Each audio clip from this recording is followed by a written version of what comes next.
प्रिय श्रोता, नमस्कार। कार्यक्रम वेद पाठशाला में आपका हार्दिक स्वागत है। इस कार्यक्रम में हम परमेश्वर के वचन का विस्तार पूर्वक अध्ययन किया करते हैं, जो आपकी आत्मिक उन्नति के लिए लाभदायक सिद्ध होगा। तो लीजिए सुनते हैं आज का ये संदेश। श्रोता मित्र, यिर्मयाह की पुस्तक में लिखा है, यहोवा यों कहता है, बुद्धिमान अपनी बुद्धि पर घमंड न करे, न वीर अपनी वीरता पर, न धनी अपने धन पर घमंड करे, परंतु जो घमंड करे वह इसी बात पर घमंड करे कि वह मुझे जानता और मुझे समझता है कि मैं ही वह यहोवा हूँ, जो पृथ्वी पर करुणा, न्याय और धर्म के काम करता, क्योंकि मैं इन्हीं बातों से प्रसन्न रहता हूँ। प्रिय श्रोता, वेद पाठशाला की अगली कक्षा में हम आपका हार्दिक स्वागत करते हैं। हमारे सर्वेक्षण ने हमें भविष्यवाणियों की पुस्तक तक ले आया है और हम यशायाह पुस्तक के बाद यिर्मयाह की पुस्तक का सर्वेक्षण कर रहे हैं। पवित्र शास्त्र में ये नबी बहुत ही महान नबी माने जाते हैं। यशायाह के 66 अध्याय, यिर्मयाह के 52 अध्याय और यहेजकेल के 48 अध्यायों को पढ़कर हमें उनके भविष्यवाणियों के सार को हम जान सकते हैं। अभी मैंने जो वचन पढ़ा वह यिर्मयाह के महान संदेश का एक सार है। जब लोगों को बाबुल की बंधुआई में लिया गया तब यह संदेश दिया गया था। उसी प्रकार उन्हें यिर्मयाह एक और संदेश भी दिया था कि यदि वे उसके उपदेश को सुनेंगे तो उनके लिए भविष्य में एक आशा है। सो जब यहूदा के लोगों को जंजीरों से बांधकर बाबुल में ले जाया जा रहा था, तब इस संदेश ने उन्हें एक आशा से भर दिया। श्रोता मित्र, अब आप थोड़ा ऐतिहासिक विन्यास पर सावधान हो जाएं। जब यह संदेश प्रचार किया गया तब लोग जंजीरों से बंधे हुए थे और ऐसे समय में यिर्मयाह द्वारा जो आशा का संदेश था कि 70 वर्ष के बाद वे वापस आने वाले हैं, पर इन 70 वर्षों में वे वहां पर क्या प्राप्त करेंगे। अनेक लोग जो वापस आएंगे वे उस बंधुआई के अनुभव में क्या प्राप्त करेंगे। सो आइए अब आप यिर्मयाह के संदेश को सुनें। यहूदा के लोगों को यिर्मयाह कुछ इस प्रकार से कहता है कि सुनो, यदि तुम बुद्धिमान हो तो अपनी बुद्धि पर घमंड न करो, यदि वीर हो तो अपनी वीरता पर घमंड न करो, और यदि धनी हो तो अपनी धन पर घमंड न करो। सो तुम न तो अपनी बुद्धि का, वीरता का और न ही अपने धन का महिमा करो। मित्र, यह जो महिमा या घमंड शब्द है वो केवल परमेश्वर के लिए उपयोग किया जाता है, अर्थात परमेश्वर की महिमा हो, परमेश्वर पर घमंड करो। हमें कहा गया है कि हम परमेश्वर की महिमा करें और सब कुछ परमेश्वर की महिमा के लिए करें। इसके द्वारा हम यह प्रकट करते हैं कि परमेश्वर कौन और क्या है। सो परमेश्वर की महिमा करने का अर्थ यही है। प्रभु की प्रार्थना में हम कहते हैं, तेरा नाम पवित्र माना जाए।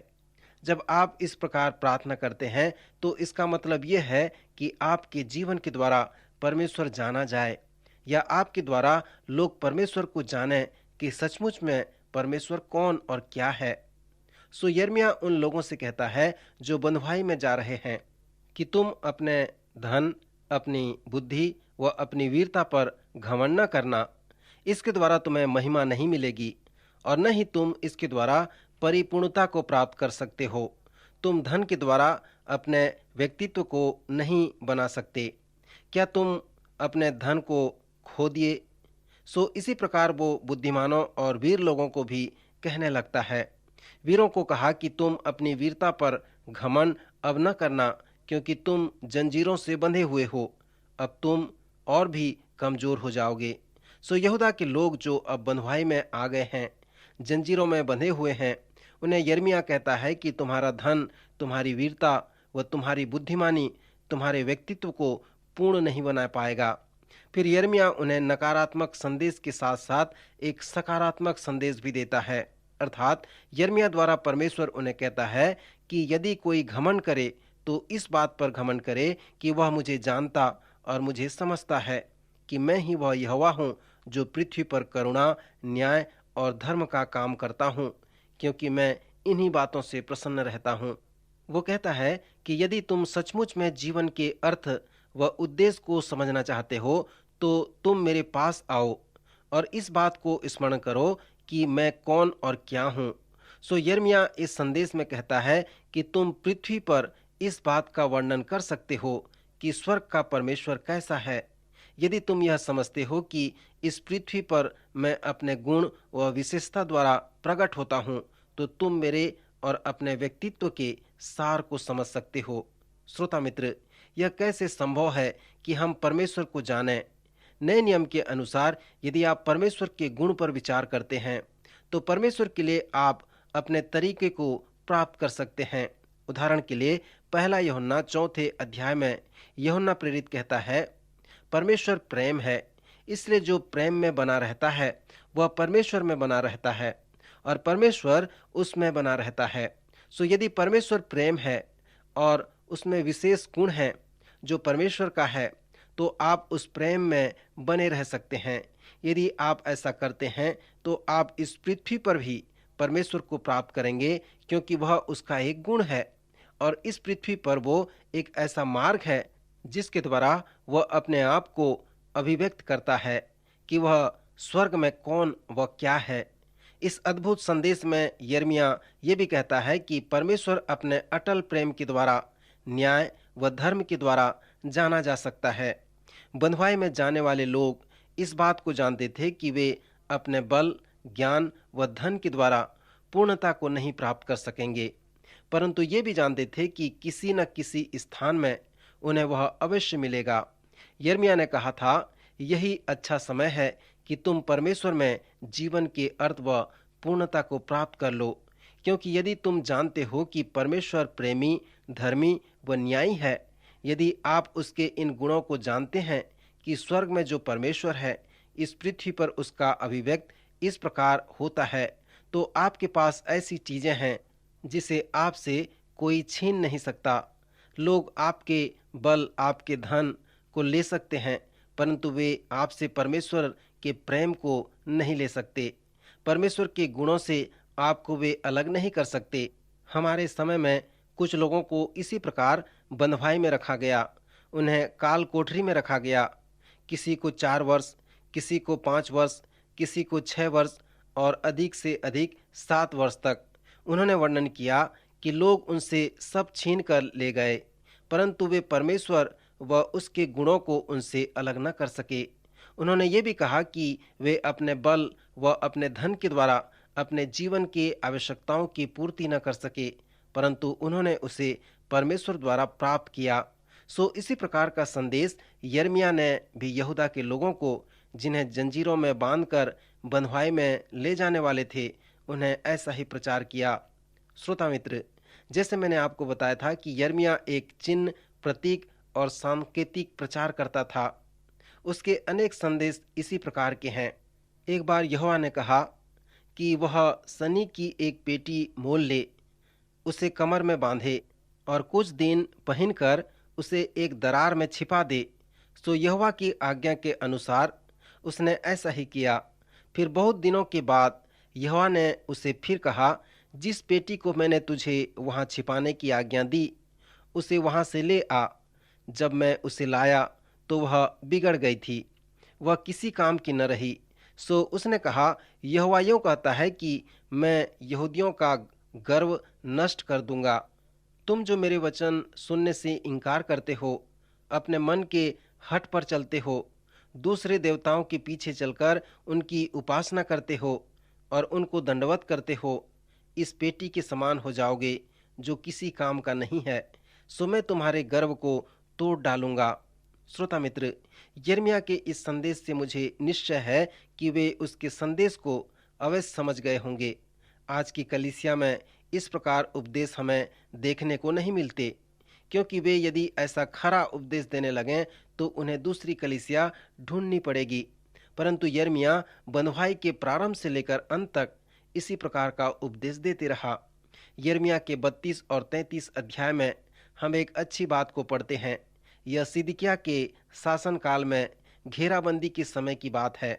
शहर का पतन हो रहा था और यिर्मयाह उस समय अपने प्रचार के कारण कैद में था और वहां पर उसने परमेश्वर से इस प्रकार दर्शन प्राप्त किया कि देख, शल्लम का पुत्र हनमेल जो तेरा चचेरा भाई है, वह तेरे पास यह कहने को आने वाला है कि मेरा खेत जो अनातोत में है उसे मोल ले, क्योंकि उसे मोल लेकर छुड़ाने का अधिकार केवल तेरे ही पास है, इसलिए इसे तू मोल ले ले। वह खेत यरूशलेम व यिर्मयाह के घर के कुछ ही मील दूर था। फिर यिर्मयाह उस खेत के खरीदने के संबंध में एक बड़ा विवरण देता है और दस्तावेज में दस्तखत और मुहर हो जाने पर गवाहों के सामने चांदी को कांटे में तौलकर उसे देता है और वह उसे मुहर करके मिट्टी के बर्तन में रख देता है ताकि वो बहुत दिन तक रहे। मित्र, इसी प्रकार का वह एक और संदेश प्रचार करता है। 32वें अध्याय में एक और आशा का संदेश प्रारंभ होता है जो 33वें अध्याय में होकर चलता है।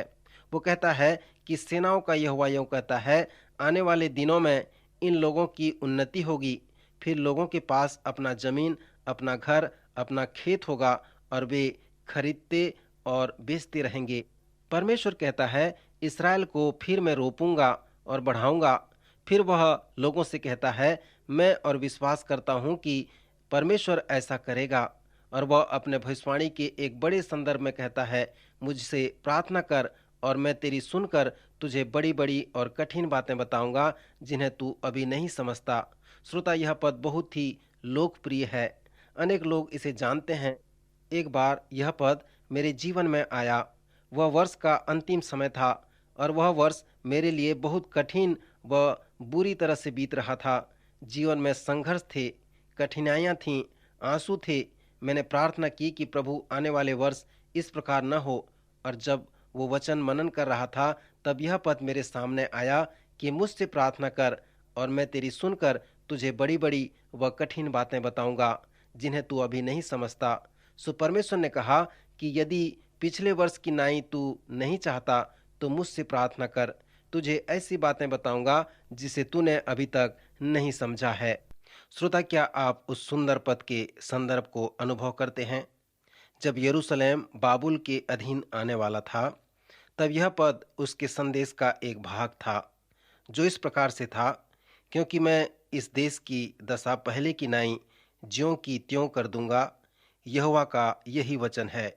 सेनाओं का यहोवा कहता है, सब गांवों समेत यह स्थान जो ऐसा उजाड़ है कि इस देश में न तो मनुष्य रह गया है और न पशु, इसी में भेड़ बकरियां बैठने वाले चरवाहे फिर बसेंगे। पहाड़ी देश में और नीचे के देश में, दक्षिण देश के नगरों में, बिन्यामीन देश में और यरूशलेम के आसपास, निदान यहूदा के देश के सब नगरों में भेड़ बकरियां फिर गिन गिन कर चराई जाएंगी। यहोवा का यही वचन है। ऐसे दिन आने वाले हैं कि कल्याण का जो वचन मैंने इस्राएल और यहूदा के घरानों के विषय में कहा है उसे पूरा करूंगा। मित्र, आप यहाँ पर देखें कि यिर्मयाह का संदेश उन्हें सर्वनाश करने, दंड देने या उदास करने का नहीं था, परंतु उसके संदेशों में एक आशा थी। सो जब यरूशलेम का पतन हुआ और वह बाबुल की बंधुआई में चला गया तो यहूदा के लोगों के लिए यही एक आशा का संदेश था। यिर्मयाह की पुस्तक को रूपरेखा में लाना बड़ा ही कठिन है, क्योंकि यह उसके सिसकने की कड़ी है और रूपरेखा के तरीके से उसने नहीं सिसका। सो यिर्मयाह की पुस्तक को अच्छी तरह से जानने के लिए उसके महान उपदेशों को देखना जरूरी है। जिस प्रकार यशायाह की पुस्तक में कालक्रम की समस्या है, उसी प्रकार यिर्मयाह की पुस्तक में भी कालक्रम की समस्या है। यिर्मयाह ने कब प्रचार किया, उसके आधार पे इस पुस्तक में उसके संदेश लिखे नहीं गए हैं, परंतु उस तरह से हैं कि कब उसने उन्हें वापस बुलाया। यिर्मयाह के 36 अध्याय में आप इस नबी के विषय में एक शानदार कहानी को देख सकते हैं। वह एक कोठरी में है और बारूक नामक एक सचिव को बुलाता है कि वह सचिव बने या एक प्रकार का शास्त्री बने। यिर्मयाह सोचने लगता है कि वह शायद उस काल कोठरी में मर जाएगा और जब यरूशलेम शहर का पतन होगा तब वह शायद मर जाएगा। भविष्य में उसके लिए क्या रखा हुआ है उसे वो नहीं जानता था। सो जब वह पवित्र आत्मा से प्रेरित हुआ कि उसके 40 वर्ष की सेवकाई में परमेश्वर ने जो कुछ भी उससे वचन दिया था उसे वह लिख डाले। सो उसने बारूक को बुलाया और बारूक ने यहोवा के सब वचन जो उसने यिर्मयाह से कहे थे उसके मुंह से सुनकर पुस्तक में लिख दिए।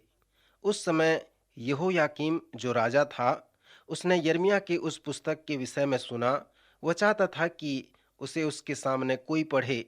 वह शीतकाल का समय था और राजा के सामने अंगीठी जल रही थी। जब उस पुस्तक का प्रत्येक भाग पढ़ा गया तब राजा ने चाकू लेकर उसे काटा और जो आग अंगीठी में थी उसमें से फेंक दिया। सो अंगीठी की आग में पूरी पुस्तक जलकर भस्म हो गई। जब बारूक ने यिर्मयाह को बताया कि राजा ने पूरी पुस्तक जला दी, तब यिर्मयाह ने कहा, कुछ स्याही और कलम लेकर दूसरी पुस्तक लिखने के लिए तैयार हो जा। मुझे वो सभी संदेश स्मरण हैं और उससे कुछ अधिक बातें भी स्मरण हैं जिसे मैं इस दूसरी पुस्तक में बढ़ा सकता हूँ। सो यिर्मयाह उन संदेशों को स्मरण करके बोलता गया। उसने कहा, जब मैं यहाँ पर था तब यहोवा ने मुझे इस संदर्भ में इस पुस्तक का संदेश दिया है। जब मैं उस सुराही को मंदिर में पटक कर चकनाचूर कर दिया तब मैंने यह संदेश प्राप्त किया था। सो उस कुम्हार के चाक की तरह मैंने फिर से प्रचार किया और यिर्मयाह ने जैसा कहा वैसा बारूक ने उसे लिख दिया। इसलिए वो सब यिर्मयाह की पुस्तक में क्रमानुसार नहीं है। यिर्मयाह का एक महान संदेश है जो इस पुस्तक के प्रारंभिक अध्यायों में मिलता है। वहां पर यिर्मयाह कहता है, तुम्हारे पुरखाओं ने मुझ में कौन सी ऐसी कुटिलता पाई कि मुझसे दूर हो गए और निकम्बी वस्तुओं के पीछे होकर स्वयं निकम्बे हो गए।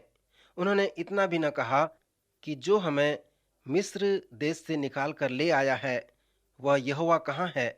सो मेरी प्रजा ने दो बुराइयां की हैं। उन्होंने मुझ बहते जल के सोते को त्याग दिया है और उन्होंने हौद बना लिया है, वरन ऐसा हौद जो टूट गए हैं और जिनमें जल नहीं रह सकता। सो यह एक अच्छा उपदेश है। यहाँ पर यिर्मयाह कह रहा है कि लोगों ने दो पाप किए हैं। वे परमेश्वर से दूर हो गए हैं, हट गए हैं और उस ज्ञान से जो परमेश्वर से उसके वचन के द्वारा आता है उससे भी वो दूर हट गए हैं। फिर वह प्रश्न पूछता है कि तुमने किसे त्यागा है, और फिर उस प्रश्न का उत्तर बहुत ही सुंदर रूप से प्रस्तुत करता है। तुमने मुझ बहते हुए जल के सोते को त्याग दिया है और उसे हौद बना लिया है, वरन एक ऐसा हौद जो टूटा हुआ है और उसमें जल नहीं रह सकता। बाद में वह इसे इस प्रकार से वर्णन करता है, तुम क्यों कर कह सकते हो कि हम बुद्धिमान हैं और यहोवा की दी हुई व्यवस्था हमारे साथ है, परंतु उनके शास्त्रियों ने उनका झूठा विवरण लिखकर उसको झूठ बना दिया है। बुद्धिमान लज्जित हो गए, वे विस्मित हुए और पकड़े गए। देखो, उन्होंने यहोवा के वचन को निकम्मा जाना है, उनमें बुद्धि कहाँ रही। श्रोता मित्र, उसके कहने का तात्पर्य यह है, शास्त्रियों ने उसका झूठा विवरण लिखकर परमेश्वर के वचन को झूठ बना दिया है। वे कहते हैं परमेश्वर के वचन में सत्य नहीं है। सो जब शास्त्री इस प्रकार कहते हैं और तुम्हें उत्साहित करते हैं तो फिर तुम में और क्या रह गया है, केवल मनुष्य का बुद्धि और उसका दार्शनिक ज्ञान। इस प्रकार यिर्मयाह उन्हें चुनौती देकर कहता है कि उनमें जो बुद्धि है वो परमेश्वर के वचन के ज्ञान की अपेक्षा बहुत कम है और वो कुछ भी नहीं है। आने वाले दिनों में परमेश्वर के वचन का ज्ञान ही तुम्हारे लिए आशीष का कारण होगा। यिर्मयाह ने जो प्रश्न उन दिनों में पूछा उससे आज जो मेरा प्रश्न है कि यदि परमेश्वर का वचन सत्य नहीं है तो आप क्या प्रचार करोगे। यदि आप एक प्रचारक हैं तो क्या आप कविताओं को प्रचार करोगे? क्या प्रचार करोगे आप? यदि आप पवित्र शास्त्र को प्रचार नहीं करोगे तो आप क्या मनुष्य के विषय में प्रचार करोगे और इस प्रकार से लोगों की सहायता व परामर्श करोगे? सो यदि आप ये विश्वास नहीं करते कि परमेश्वर का वचन सचमुच में परमेश्वर का वचन नहीं है तो आप क्या प्रचार करोगे? यिर्मयाह ने पूछा कि उनमें कौन सी बुद्धि है, उसे आप परमेश्वर के वचन के बुद्धि में तुलना करो। सो यिर्मयाह ने यही प्रचार किया और उसके महान संदेश का सार यही था। यहाँ पर यिर्मयाह के प्रचार का एक और रूपरेखा है जहाँ पर वो कहता है, क्या हबसी अपना चमड़ा व चीता अपने धब्बे बदल सकता है? यदि वे ऐसा कर सकें तो तू भी जो बुराई करना सीख गई है भलाई कर सकेगी। उसके कहने का अर्थ यह है कि चाहे तू अपने को सज्जी से धोए और बहुत सा साबुन भी प्रयोग करे तो भी तेरे अधर्म का धब्बा मेरे सामने बना रहेगा। अर्थात मनुष्य अपने कठिन परिश्रम से भी अपने अधर्म को दूर नहीं कर सकता। केवल परमेश्वर के अनुग्रह से ही मनुष्य के अधर्म क्षमा हो सकते हैं। मुझे आश्चर्य होता है, अनेक मसीही लोग इसी प्रकार का विचार करते हैं। यद्यपि यिर्मयाह ने दूसरे अध्याय के 36 पद में कहा है, तू क्यों नया मार्ग पकड़ने के लिए इतनी डावाडोल फिरती है? क्यों तू इसके विषय में अधिक बातें करती है? फिर वो उसी पद को सामने लाकर कहता है कि सुनो, क्या हबसी अपना चमड़ा व चीता अपने धब्बे बदल सकता है?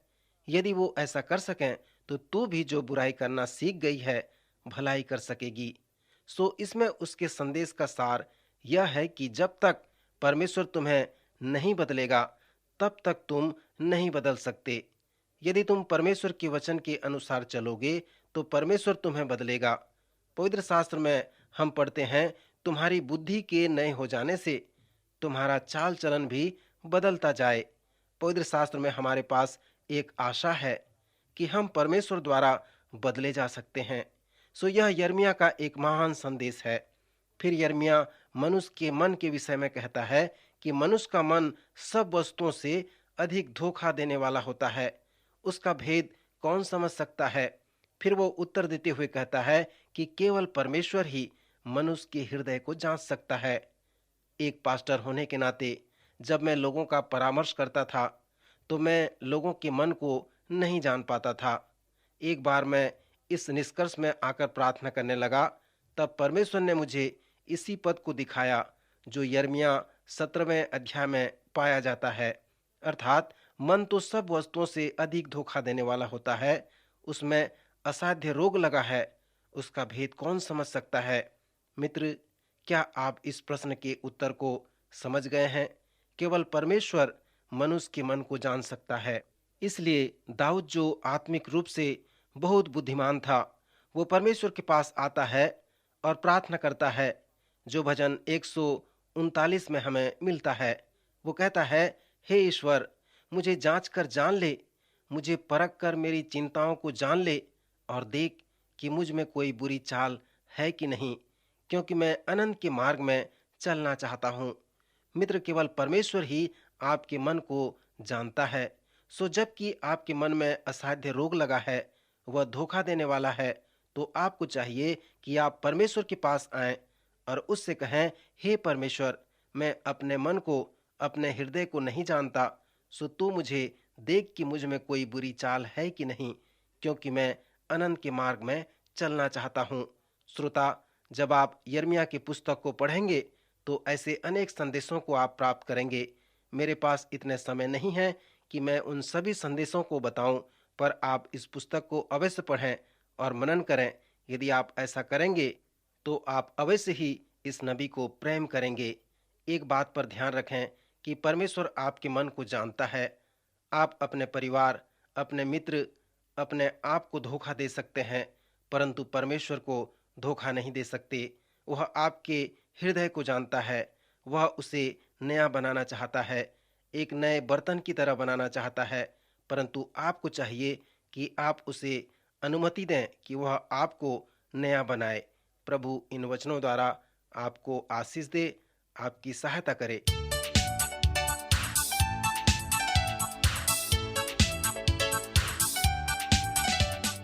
प्रिय श्रोताओ, अभी आप सुन रहे थे हमारा ये कार्यक्रम वेद पाठशाला।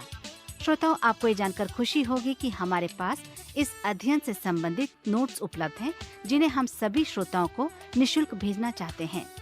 यदि आप इसे प्राप्त करना चाहते हैं तो हमें इस पते पर लिखें। हमारा पता है कार्यक्रम Ved Pathshala, radio Vishwavani, post box number 317, Lucknow 226001, Uttar Pradesh. हमारा पता एक बार फिर सुन लीजिए। कार्यक्रम Ved Pathshala, radio Vishwavani, post box number 317 Lucknow 226001 Uttar Pradesh. और हाँ श्रोताओ, अब आप हमसे ईमेल के द्वारा भी संपर्क कर सकते हैं। हमारा ईमेल आईडी है hindiembassy@radiovv.org, hindiembassy@radiovv.org। और इसी के साथ हमारे आज के कार्यक्रम का समय समाप्त होता है। अगले कार्यक्रम में आपसे फिर भेंट होगी। तब तक के लिए आज्ञा दीजिए। नमस्कार।